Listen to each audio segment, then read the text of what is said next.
Assalamualaikum anak-anak, apa kabar kalian semuanya? Mudah-mudahan kalian sehat walafiat dan tetap berada dalam lindungan Allah Subhanahu wa Ta'ala. Anak-anak, tetap semangat ya untuk mengikuti pembelajaran jarak jauh ini. Ibu mewakili Pak Soeharto yang akan menjelaskan materi pada hari ini, yaitu tentang qiraat. Untuk memulai pembelajaran, mari kita sama-sama membaca basmalah. Bismillahirrahmanirrahim.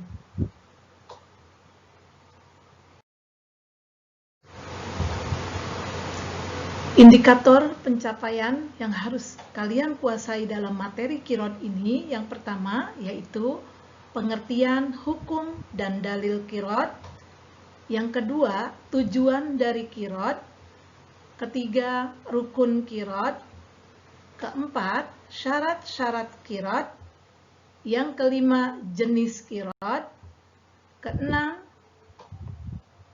bentuk qiraat. Dan yang ketujuh, yaitu batalnya qiraat.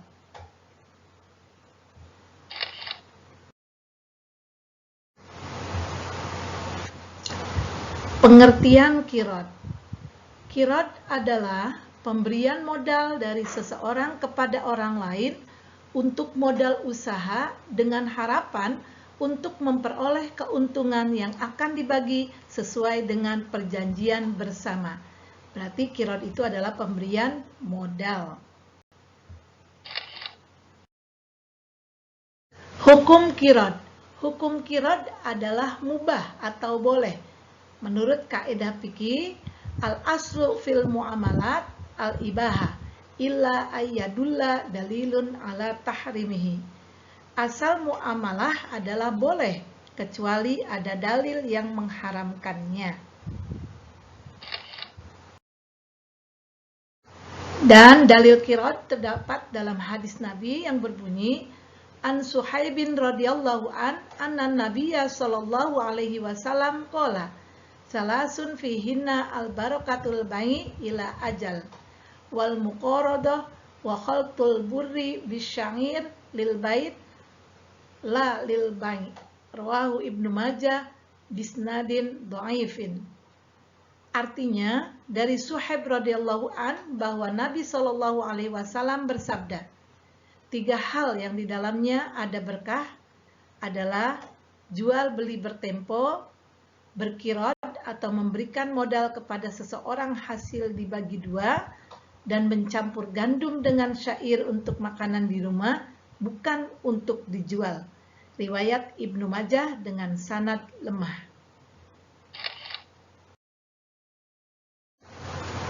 Tujuan qiraat. Yang pertama, tujuannya adalah untuk saling menolong pada sesama manusia sehingga dapat memudahkan urusan manusia dalam kehidupan sehari-hari.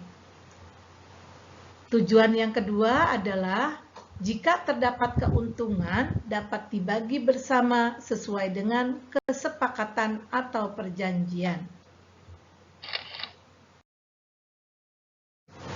Rukun qiraat. Rukun qiraat terdiri dari yang pertama adanya pemilik modal, yang kedua pengelola modal, yang ketiga adanya modal, dan yang keempat usaha atau lapangan pekerjaan, yang kelima ada keuntungan, dan yang terakhir yang keenam yaitu adanya akad ijab atau qabul ya. Ijab dan kabul ya. Syarat pemilik dan pengelola. Syaratnya yang pertama harus sudah dewasa, kemudian yang kedua ada kerelaan, tidak dipaksa ya.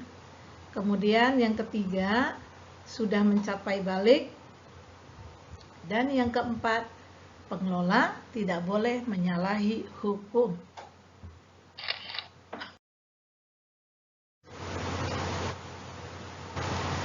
Syarat modal. Syarat modal harus diketahui jumlah dan jenisnya. Kemudian syarat kegiatan usahanya, pemilik modal tidak boleh ikut campur dalam kegiatan tetapi berhak melakukan pengawasan.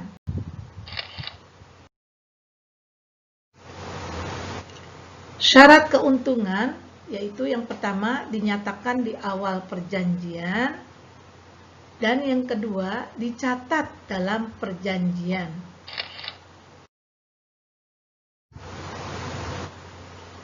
Syarat akadnya, akad harus dinyatakan kedua belah pihak dan sebaiknya tertulis. Larangan bagi pengelola. Yang pertama, tidak boleh melanggar perjanjian akad qirat. Yang kedua, tidak boleh menggunakan modal untuk kepentingan sendiri. Yang ketiga, tidak boleh menghambur-hamburkan uang usaha. Yang keempat, tidak boleh menggunakan modal untuk perdagangan yang diharamkan syariat Islam.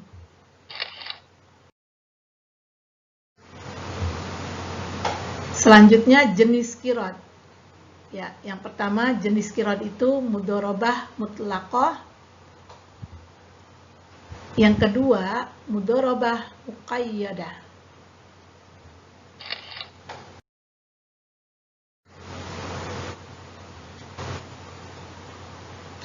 Mudharabah mutlaqah yaitu kerjasama yang cakupannya lebih luas, tidak dibatasi oleh jenis, waktu, lokasi, dan bentuk usaha. Jadi semacam kita memberikan modal kepada perusahaan, ya, cakupannya lebih luas dan tidak dibatasi oleh waktu dan jenisnya juga, lokasi dan bentuk usahanya bebas. Jadi jenis perusahaan. Kemudian kedua, mudharabah muqayyadah. Mudharabah muqayyadah ini cakupannya tidak terlalu luas dan dibatasi dengan beberapa persyaratan. Seumpama kita memberikan modal kepada seseorang, yaitu dengan menyewakan mobil angkot, ya, modal kita ngasih mobil angkot, orang itu membawa mobil ya dengan ukuran atau dengan batasan tertentu. Jadi cakupannya lebih sempit untuk mudharabah muqayyadah.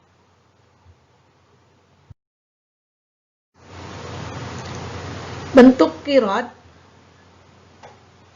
Yang pertama ada qirat sederhana. Contoh apa yang dikerjakan Rasulullah dengan Siti Khadijah. Sebagaimana yang kita ketahui bahwa Siti Khadijah adalah istri Nabi yang dahulu adalah merupakan wanita kaya, kemudian memberikan modal kepada Nabi untuk dijalankan usaha berdagang. Ya. Kemudian yang kedua qirat modern. Contohnya yaitu dalam dunia perbankan atau bank syariah. Ya.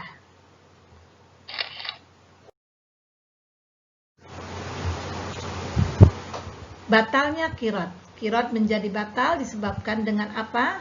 Ya, yang pertama, jika kedua belah pihak ada yang mengingkari janji. Yang kedua, telah habis waktu yang ditentukan.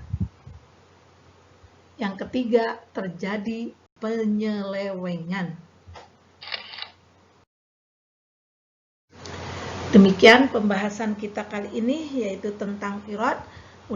Mudah-mudahan kalian dapat mengerti, dan insya Allah nanti kalian dewasa bisa dapat mengaplikasikannya dengan baik. Dan Ibu ucapkan syukran kasiran, terima kasih banyak. Dan kita sama-sama membaca hamdalah alhamdulillahirabbil alamin. Dan Ibu akhiri, assalamualaikum warahmatullahi wabarakatuh.